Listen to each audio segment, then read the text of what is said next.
Are you wondering when the best time to set goals is? Is it at the beginning of the school year? Is it at the beginning of the calendar year? Is it after the benchmark? Is it before? By the end of this video, you'll discover the time that is actually best to set goals with students, and the answer might surprise you. What's going on, everybody? Welcome to the Pursuit of Excellence family. I'm Daryl Williams, and I'm here to help you maximize student growth by developing their life skills, mindsets, and character. And today, we're talking about setting goals. Now, I love goals. I love setting goals. I love achieving goals. I love helping other people set and achieve goals. I love inspiring students to set goals. But one thing I honestly really hate is when goal setting is not done the right way. I hate when people set goals and don't follow through. Like, a lot of people like the idea of goals, but don't like the amount of work that has to go into actually achieving that goal. It's like we like the idea of driving a luxury car, but we don't want to put premium gas in the tank. Like, we don't want to, you know what I'm saying? Like, we like paying our regular gas prices. So next week, we're going to talk about the most common goal setting mistakes, but today we're just going to focus on one, which is timing.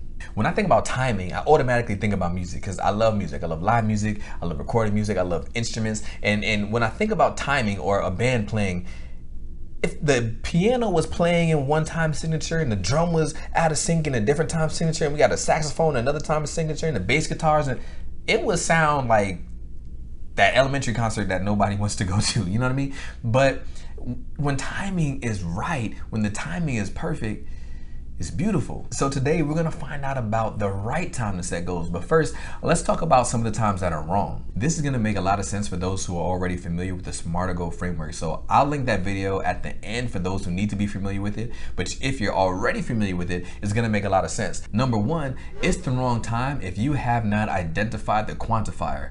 Because we need goals to be measurable, right? That's the M in SMART goals. But if we haven't identified what that measure is going to be, it's not the right time to set goals. Because good is not enough, right? The word good. Great is not enough. Better is not enough. Growth isn't even enough. But what is actually that quantifier going to be? If you haven't identified whether we're going to use percentage points, or we're going to use completion points, or we're going to have an effort-based goal, like they're going to turn in 10 to 15 of their assignments on time or something like that, or if we're going to go by a letter grade, if you haven't identified what that quantifier is going to be yet, it's not the right time to set a goal. Number two, it's not the right time to set a goal if you haven't researched the baseline. Like, sometimes we get really excited and get really ambitious with the goals that we set without knowing what students can actually do. So we may say that we want to have a goal of 85% mastery. But if you don't know that your students are typically performing at about 32%, that's an unattainable goal.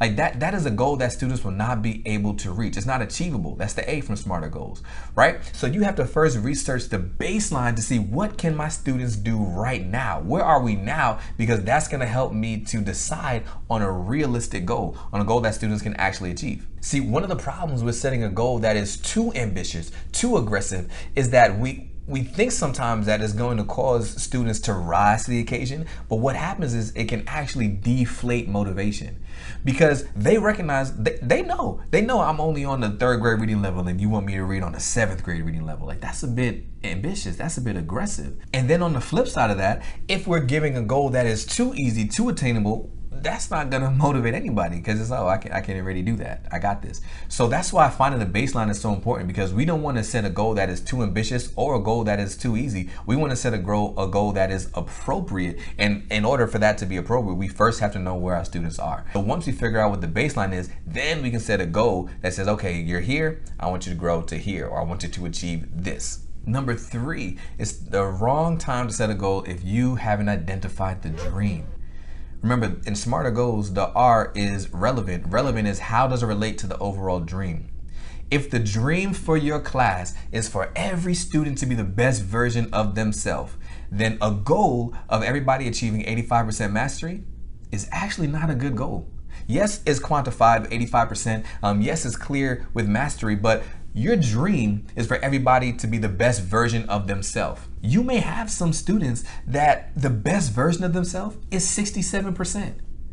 You may have some students where the best version of themselves is 52%, but setting a goal at 85% mastery doesn't align with your dream for every student to be their best self. Now, if your classroom dream was for every student to be high proficiency, then a goal at 85% mastery makes sense because your dream is for everybody to be high performing, for everybody to have high proficiency. So it makes sense that you want to set the barometer at 85%. So that's why you just have to make sure, does my goal align with my dream? And if you haven't identified what your dream is, there's no way that you can set a goal. So now I'm gonna jump into the best time to set goals. But before I dive into the best time to set goals, I wanna remind you that in the description below, there's a free Smarter Goal resource that you can use to set smarter goals with your students this school year.